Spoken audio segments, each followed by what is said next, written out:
Ready, but well, hello everyone. My name is Michelle Royer and I'm head of community services at the Lucy Robbins Wells Library. And I am here tonight with Yvonne Alston from Indelible Impressions, and we're going to have a courageous conversation. So before we start, I'll let Yvonne tell us a little bit about what we'll be doing tonight. And then each of us will just give just a couple of words or a sentence or two about why this is important to you. And we're going to have a great conversation, and we're all going to learn a lot from each other. So thank you to this fabulous team, and I can say of women because we're all women, but fabulous team of people. And Yvonne, tell us about you.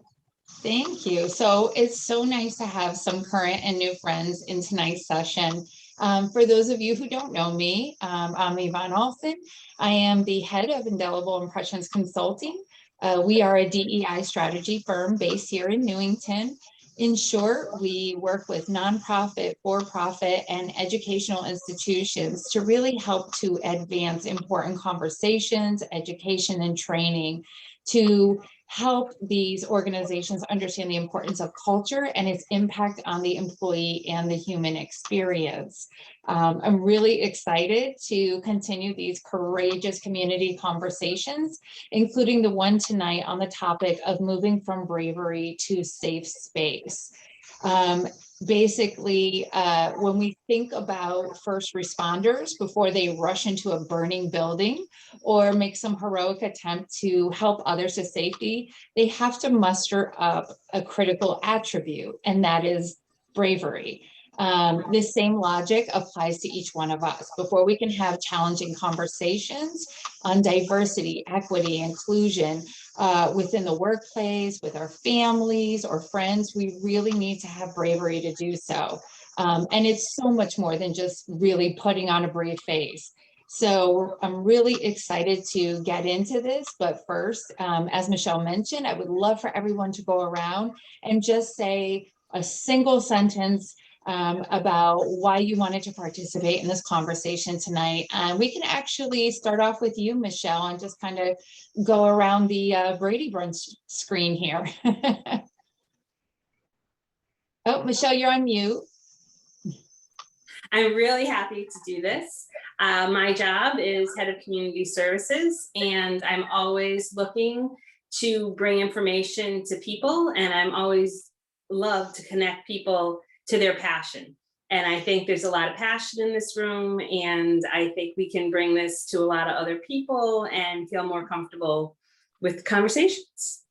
Excellent, thank you. Elsa. Hi, my name is Elsa, and I work at Martin Kellogg Middle School. And I'm passionate about this because I teach students, our future leaders, and it's important for them to feel validated and important by the adults that surround them. And I think we're ready to do the work as a district as well. Awesome, awesome. Thank you for that. Kimberly Bobbin. Hi, my name is Kim Bobbin. I'm Family and Early Childhood Coordinator for Wethersfield Public Schools.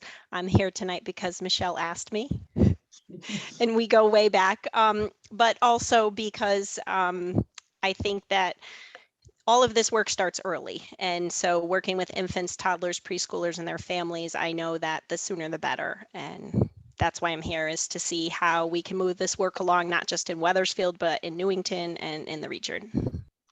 Awesome. Thank you for joining us tonight. Janine.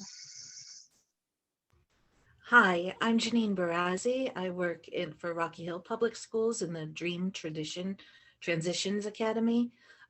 20 years ago, I worked in international education as the international student advisor at Johnson & Wales University. I have 3 teenagers and help in the community, connect people, and it's a conversation that we need to have and continue to have. And so anything to push the ideas forward is great. Thank you.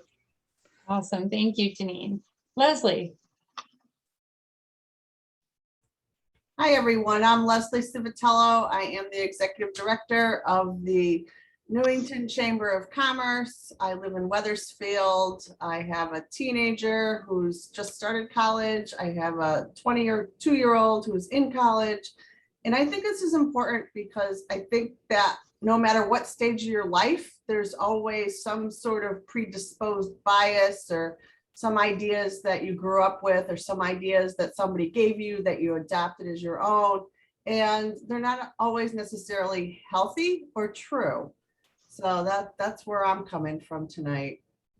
Thank you. Thank you for that honesty and transparency. That's so key for the very conversation we're going to have tonight. So nice. Miss Tiffany. Hi, everybody. I'm Tiffany. I work with Leslie at the Chamber. I do the social media for the Chamber, and I've had the pleasure of Yvonne getting to know you a little bit. That's one of the reasons I'm here. I do have a 17-year-old senior at the high school here who did go through Martin Kellogg. And I honestly, I'm here because I want to learn how to talk bravely. I've been in numerous situations where things are said or jokes are made that in hindsight, you always leave that situation, say, I wish I would have said something. So I need to learn to put my brave panties on. So I'm hoping to learn where to buy those. I love it. Thank you again for the honesty. All right. And last but certainly not least, Samyukta. Hi everyone, I'm Samyukta. I'm a senior in Newington High School, and I've been a part of the Newington public school system since kindergarten. And I'm here to offer the perspective of a young first generation person of color who's also a woman. Awesome, thank you. And for those who don't know, who will be watching this afterwards, Samyukta is also an intern at Indelible Impressions and helps me to continue to make indelible impressions throughout my social media channels and just in general. She is a brilliant young woman with an amazing perspective on race and gender and politics and all different kinds of subjects. She's continuously educating me. And so I'm really honored that she took the time to be a part of tonight's conversation. So with that, I'm going to start sharing my screen and we can start having a conversation. So just one moment. I'll get that all set up. Okay, can everyone see my screen okay? Yes. Okay, awesome. All right, so I just want to start us off actually with talking a little bit about the term dialogue. So when we use the term dialogue, most people think of it in like the most simplistic form, right? But it's really important to understand the meaning, especially relating to the topic that's on deck today. So when we engage in dialogue with one another, it's really about this reflective learning process, right? Where two or more people seek to understand each other's points of views and deeply held assumptions. And I think that that's something that Leslie has already touched on tonight, is that all of us come to conversations, even if it's just one person, in dialogue, if it's someone in your family, it's someone you meet out at the grocery store in community, someone you work with. We all have these deeply held assumptions, and oftentimes that can translate into bias, and that bias can seep into communications and conversations. But when we have dialogue, it's important to note that it includes talking and listening by all parties to really create a flow of meaning. And out of dialogue, we get new and shared understandings. So it's really a tool for collective exploration. And that's really important, again, to tonight's topic as we talk about bravery. And how do we move from bravery to safe space? And so I want to just kick tonight's discussion off with, when you think about the word bravery, what comes to mind for you?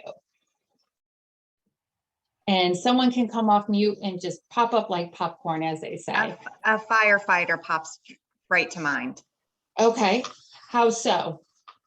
Just the fact that you see a fire, you see people in need, but a fiery building, and they somehow run into it. Yeah, somehow, right? Yeah. And that's key. Okay, great. Thank you, Tiffany. Who else? I think the feeling vulnerable right before that courage spikes up. I know Wow. it sounds opposite, but there's a Mhm. vulnerability before you take the plunge in feeling brave. Yes, yes. Oh my goodness, you're tapping into Brene Brown right now, whom I absolutely love. She talks a lot about vulnerability and bravery and what it takes to be vulnerable in various spaces in which we move. Okay, great. So I'm going to go ahead and share. So as we get into this dialogue and discussion on bravery, as we see here, there's going to be different perspectives that are brought to the table. And can these perspectives still fit even when we have an outlier? And so I believe so. I believe that we can come to consensus tonight. So here we go. Merriam-Webster defines bravery as the quality or state of having or showing mental or moral strength to face danger, fear, or difficulty. And these are those who really just accept challenges and are willing to go ahead and do something that needs to be done. So you see here, you perfect example, Tiffany, you have firefighters, you have people who literally scale mountains for a hobby.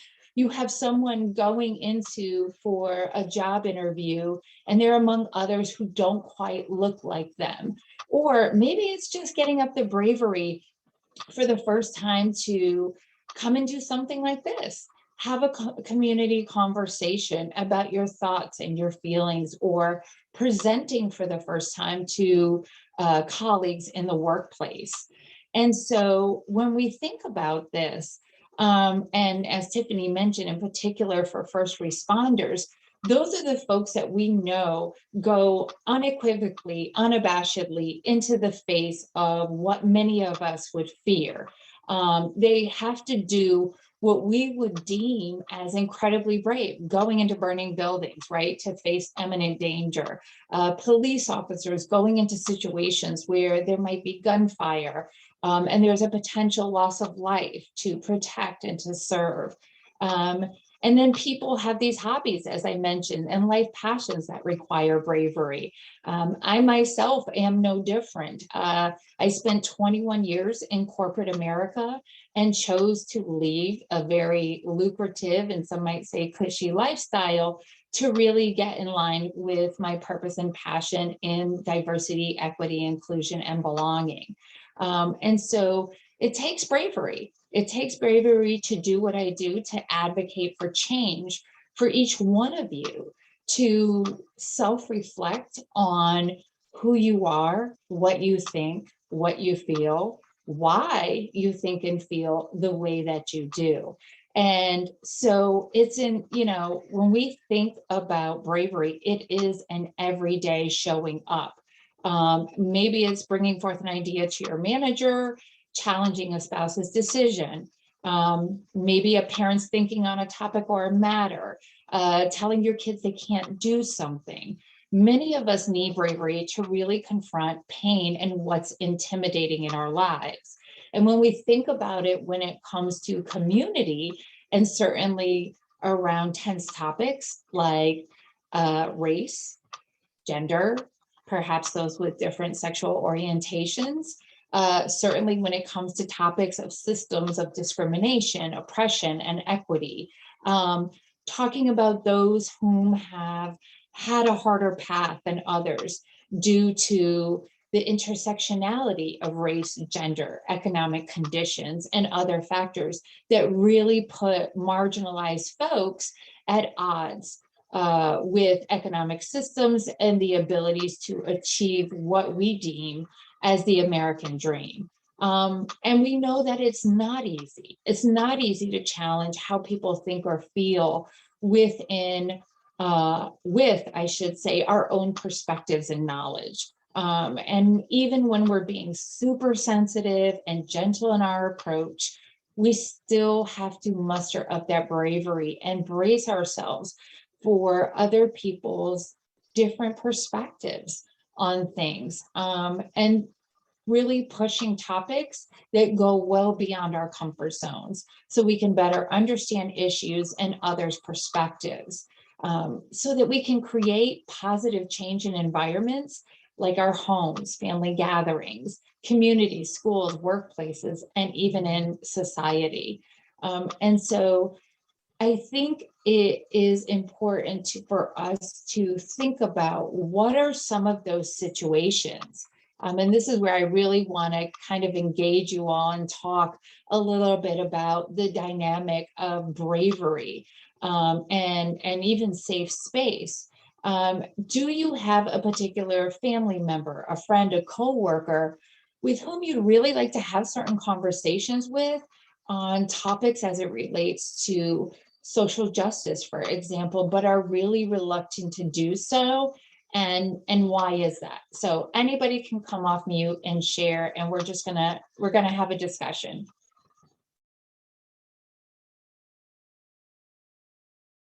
Okay, you can't be shy now because everybody's on camera. So how about everybody come off mute and let's just talk. I mean, given these topics, given where we are in our community, and when we think about community, that's everywhere, right? That's not just the town of Newington or Wethersfield or Rocky Hill. We have community in life with our family, with our friends, with our colleagues. We even have community right now amongst each other.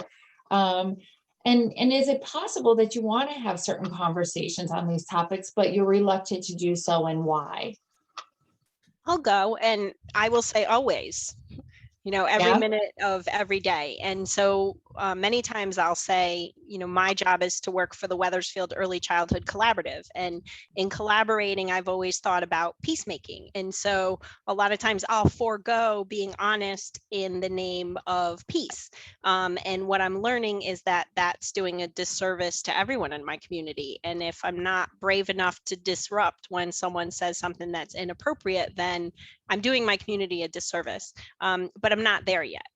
And so it happens all the time that I walk away and go, oh my God, I should have said something and I didn't. And I'm not there. And that's why I'm doing this work. Yeah, absolutely. Thank you, Kim, so much for sharing that. And what you're describing is this phenomenon called being an upstander, right? It's where in this moment you're seeing someone who perhaps is being marginalized in some way. Perhaps there's what we call off-color joke, an inappropriate statement, an inappropriate perspective, or refusal to even entertain someone else's perspective, that perhaps that individual is behaving that way because of gender or race or ethnicity or even position, right? I saw this a lot in my corporate years, where people would feel like, well, you don't hold this title, or you're not senior enough to be involved in these conversations, or we're not really interested in your perspective. And so what does it take to really be an upstander, to stand in that space, to call a thing, to call out behaviors in a very personal and kind of sidestep way, right? Not calling out in this dynamic of cancel culture, which is what we see so much now, and embarrassing one another, but really calling the person in off to the side to say, hey, you may not have thought that your remarks or your off-color comment or joke wasn't hurtful, and maybe it wasn't even directed towards me, but I heard it and I was impacted by it. And so, this is not what our organization stands for. This does not align with our values and mission. And so, it's just something that you might want to think about again before, saying something like that or doing something. And that's really important. And so when it comes to being brave, it's not an overnight thing. I think as a society, we've been conditioned to always take what we deem as like the politically correct route, right? We're always trying to be and showcase ourselves as being as impartial as possible. We don't want to ruffle people's feathers. We don't want people to feel attacked. And all of that. And while that is very much important, I think the other part, Kim, that you said is even more critical, is whom are we serving? when we don't call a thing, right? When we don't address the issues head on. And that bigger, higher calling, if you will, is what really needs to prevail. It needs to prevail even outside of our own comfort zones. When I often talk with organizations about allyship, for example, I challenge folks to say, you know, are you willing to put yourself on the line? If you are in a meeting and someone is being ostracized or othered, if there are some inappropriate jokes going on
All right, we'll have to skip that. Sorry about that, folks.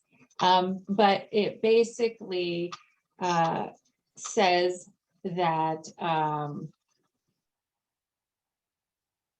the person in the arena is, there we go, is the person that is most important to think about. Who is in the arena? Who is actually taking the time to kind of get, if you will, beat up by life in such a way that it makes it hard for them to continue on, but they do nonetheless.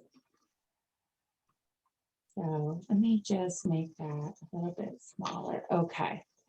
So once we have kind of stepped into the arena of life, if you will, we can really help to discern and create spaces for uncomfortable conversations and dialogues.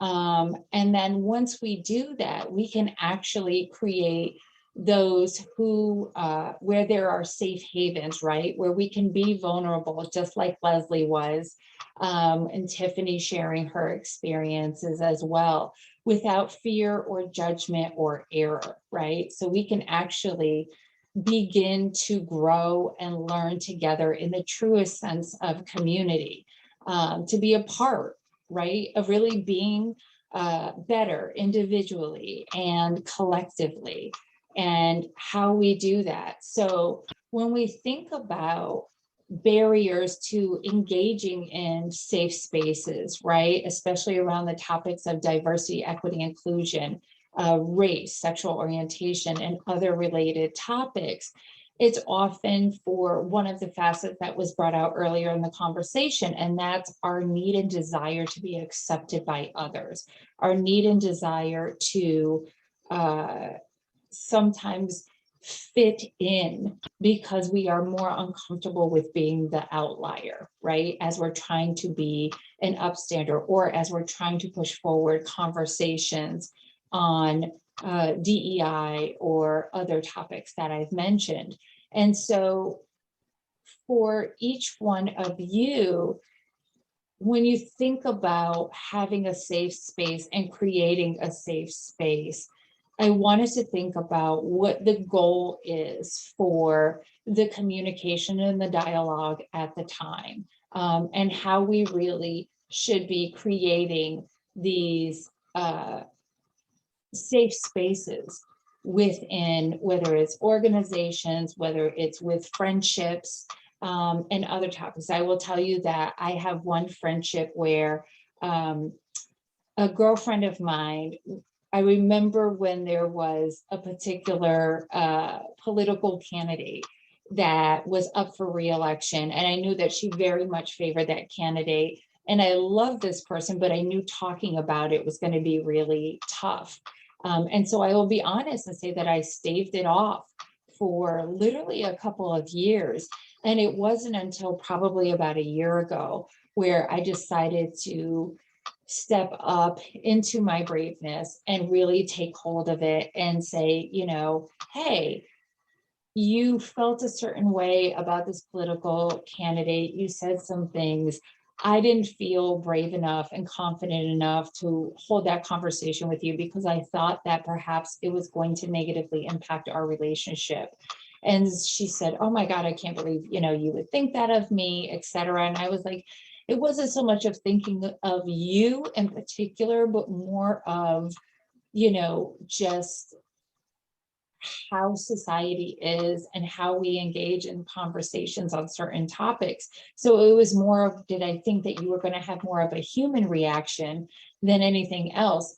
And so we were able to really talk about it and get to a similar place in perspective. And she even indicated several times of her own personal growth when it came to bravery around having a conversation back with me. And it was just an area that we had not ventured into. But what I will say is that once we kind of got beyond those barriers and kind of put the fear aside and stayed focused on the goal of why we were having that particular dialogue, we both felt so edified we both felt so empowered to be able to continue to have truly courageous conversations about various topics. And so with that, I know we're coming up on time. The hour goes by so very fast, but I want to just make sure that we have a couple of takeaways in terms of feeling brave and creating truly safe spaces, and how we do that and what are some of the key principles behind that. So I want to say that the first thing is open hearts and open minds, right? They're really critical if we want to be brave. As Brene Brown, the author of Vulnerability, she's such a scholar. She always says this amazing quote that I want to share with you, that it's not fear that gets in the way most times, it's our armor. It's our perfectionism, our anger, our being the knower, trying to control emotional intensity and getting critical. These are the ways that we self-protect, we shut down and start posturing when we're in fear. And so with that, thinking about the importance of having an open mind when we come to certain dialogues and conversations, right? Not coming to it with all of our preconceived notions, or that, as she indicated, being the knower of the particular topic or a particular stance, but coming to it really desiring a meeting of the minds, or really desiring and being clear in what it is that we're looking to achieve. And you can do this in so many different ways. One of those can truly be denoting that you have some trepidation, right, around the conversation with whomever, whether that's a group or an individual one-on-one, being honest about the vulnerability and saying, hey, you know, I haven't felt really comfortable. I need to broach something with you. I haven't felt quite brave enough to bring this to you before, but I think it's really important. Or if you're in a group setting, say within an organization, to be able to say, hey, I have a perspective and I'm not sure if it's going to be well received, but I do think it's important to point out. And then say what needs to be said. I think we oftentimes put fear at the forefront and don't consider the fact that we are all human beings and we are all deserving of opportunities to self-express. And so I think if we can get past the fear, and I never want to put fear in a bucket and say that it's not real, and it can have very real physical effects. It can result for some folks in anxiety and frustration, and as you know, Brene Brown said, you know, shutting down. It can also cause some people to have false confidence and posture and become a little bit too gregarious, overly confident, and really come across harshly because they're uncomfortable with their bravery. But I think if, again, we come to conversations and issues and topics with open hearts and open minds, we can really achieve our goal.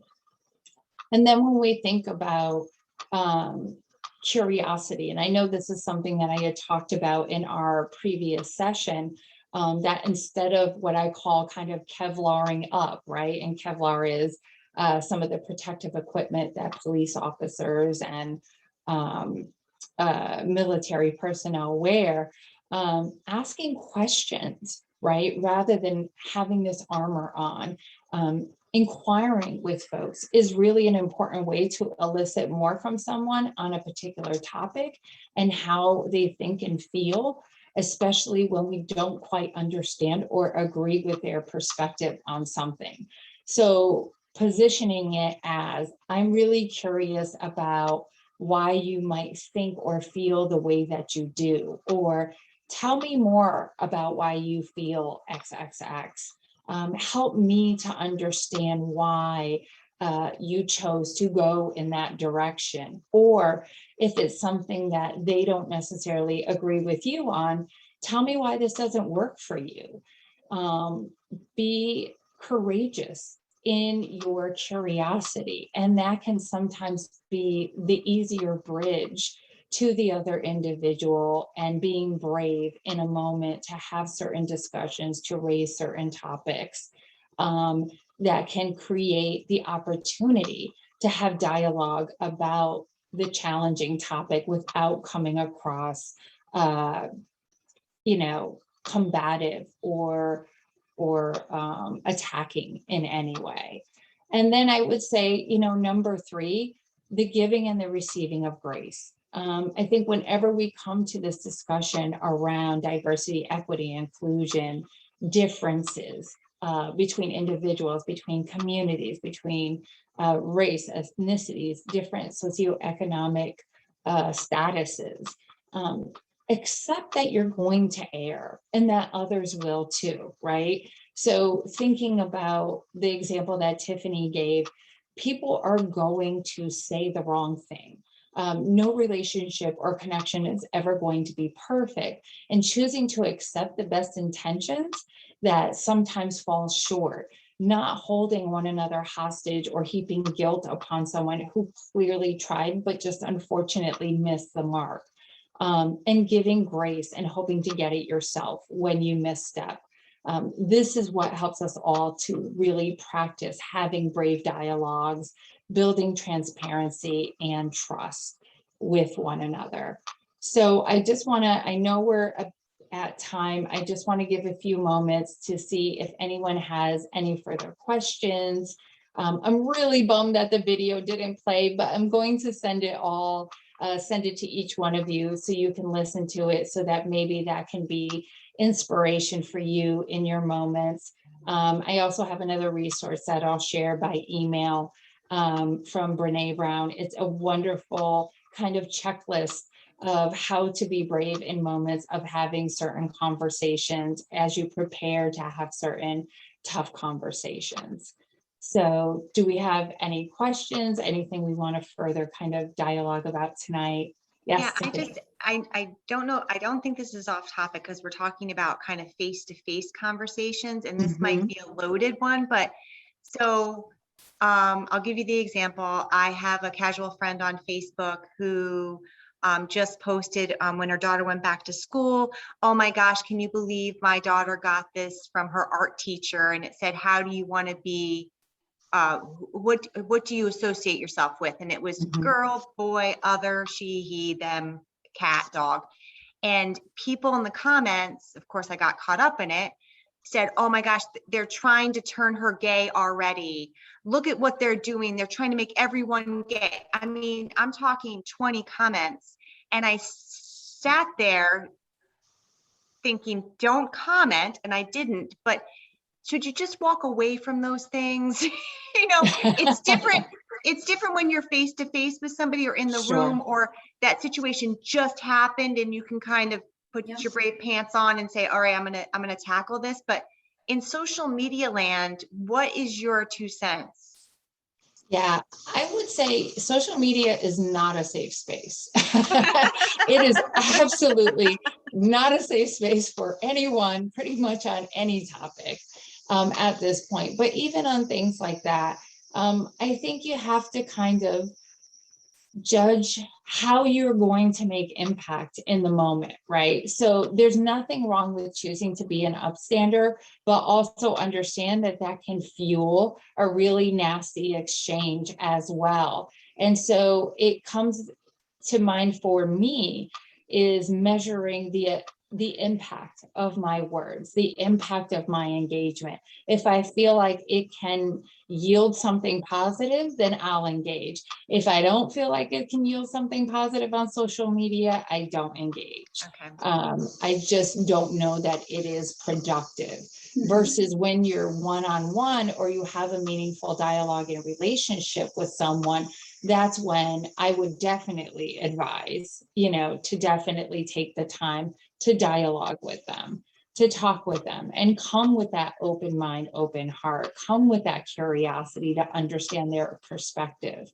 Tiffany, I shared before the meeting started something similar on Facebook and how it just rippled and people were chiming in, and the bravery that some people get behind a computer. The word coward wants to come out, because in person, but then behind that computer, the nastiness comes out. And it's just like, is it worth for me to say, hey, as an educator in this town, I stand and I see the behind the scenes. I think about the 2 children I have in the school system, and I think about I think about them before I say something in a public where I don't want to say, is it worth it? But is it going to make a difference at this moment? Maybe on a smaller scale with that crime alone, I might say something, because I've heard similar parents say that. And it's like, yeah, no, that's not what we're trying to do. We just want students and people to know that, if this is your name, we want to call you your name. And I tell friends too, even last week I had a conversation with an adult. I said, don't let anybody shorten your name. Your name is important. Unless you want to be called this, let that, somebody said, what's your nickname? The whole name. The whole name is her nickname, unless she says this is my nickname. So that's something I tell my kid. But yeah, social media, it's not. Oh, I absolutely agree with you. I mean, mostly working for the chamber, I definitely don't comment, because I'm not that I'm representing, but I am, because that's what I do. And I also have a son, and not that I would engage the way some people do with the I wouldn't even say bravery of the coward behind the keyboard. It's just, there's no bravery there. they can, because there's no bravery, person in their face to say, I disagree, or I'm, why do you feel that way? It's a completely different animal. But Yvonne, thank you for that, because that thread has been bothering me, just in the fact of, should I have said something? But I gauged it kind of what you said, which was, I'm going to be the one voice who's the, just so you know, they are trying to turn anyone gay. And who are they? That was my biggest, I wanted to ask, just who are they? Where do you think it's coming from? But I knew that would take a spin in the wrong direction. And I quite simply don't have time to do that. Right. Go down that rabbit hole. They're looking for an audience. I think it's important to know your audience, right? And so if they are coming to the table or to the conversation also with the open mind, that the conversation, the bravery to have it on both sides, that's one thing. If somebody is already having a conversation or is involved with saying something inappropriate with already a closed mind, then it's a different set of steps that should be considered or taken. And I think that online, you would handle it in one way, depending on who you were. If you were the administrator, you might shut off comments and put a thing. It has turned, unruly, it has turned negative, I'm going to shut off comments, and you have the power to do that. If you feel comfortable saying, I'm here and I represent the other side of you, but please don't be negative, and you just then walk away and don't read those comments or fuel the fire.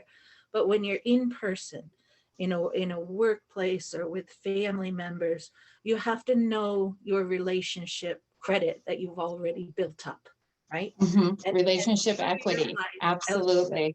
Absolutely. And so you have to know that, and you have to understand if they're coming to it with an open mind as well, or if they're coming to it with a closed mind, and then you handle it in 2 different ways.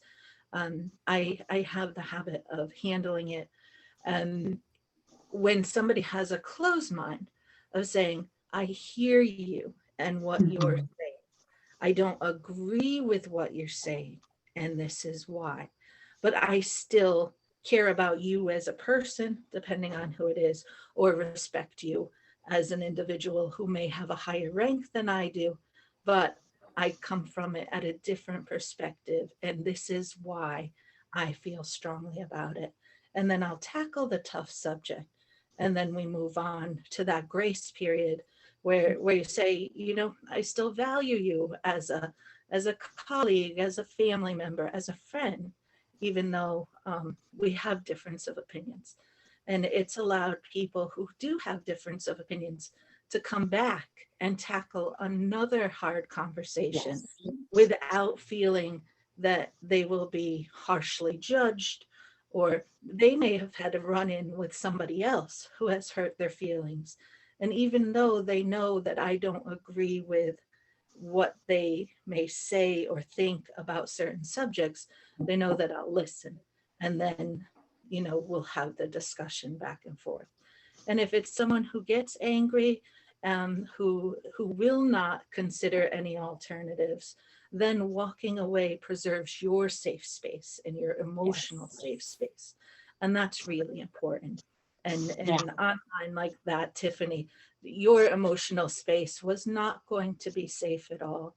But you could have provided somebody else who was thinking the same thing with the idea that they weren't alone. But if in that case, you'd have to be strong enough to put it out there and then walk away and not open it up. Correct. Right. That kind of flopping around in the mud, so to speak, with others, right? And making that choice for oneself. And again, I think, thank you, Janine, for that, because it falls right in line with some of those key principles that I outlined. And I think it's really important, again, to just focus on the goal of the dialogue. What are you trying to achieve? Is it achievable with this individual or with this group? And then to step forward. But it's something that, much like any other muscle that we have, it has to be exercised, right? Because it doesn't, especially when certain things just don't come naturally to us. And just kind of getting out of our own comfort zones, that open mind, that open heart, of saying, okay, you know what, I'm going to make a step forward. And as some youth had noted, this is how I want my name pronounced. Or for me, stepping into various spaces, I have had some real hard pushback in the work that I do from executives and from leaders. And I had someone literally from one of my clients screaming at me in a parking lot of, I'm not doing your bleeping DEI program, lady, and really went hard at me for about a good 40 minutes. But the beautiful thing of it was I was able to maintain my composure, but I was also able to get the person to get the why behind their perspective and behind their aggressiveness about it. And I was able to bridge the gap with them to show them that we actually had more in common in some perspectives on diversity, equity, inclusion than we had differently. And the person who said, there's no way in, this bleep and bleep, there's a lot of bleeps, that I am going to your training, only to show up the very next day to the training. And went on to the CEO and said, hey, I have some ideas about what Yvonne said. It's like, oh my God. But talk about bravery, like you said, Janine, in the moment, knowing your audience. And I knew this person had a reputation for being very disrespectful, being a conspiracy theorist and all kinds of stuff. And I walked into it knowing that. And I just was like, I am committed to this goal of getting on the other side and helping this person to understand some things about himself, as well as about this body of work and this space that I'm in and how important it is to the culture of this organization and the impact it could have. And, ironically, he came around, but that was just one moment where I was just like, I walked away and I was just like, phew. I mean, I wouldn't want to do that again anytime soon, but I tell you, it was so gratifying that I was like, I can do that. I can be in a space with someone and have them be really staunch and very defensive and combative. And I can stand flat-footed on my principles and perspective. And I can share it without yelling and screaming and getting all worked up in return. And it's just the bravery within you, I think, grows as you feed it with moment by moment, decision by decision.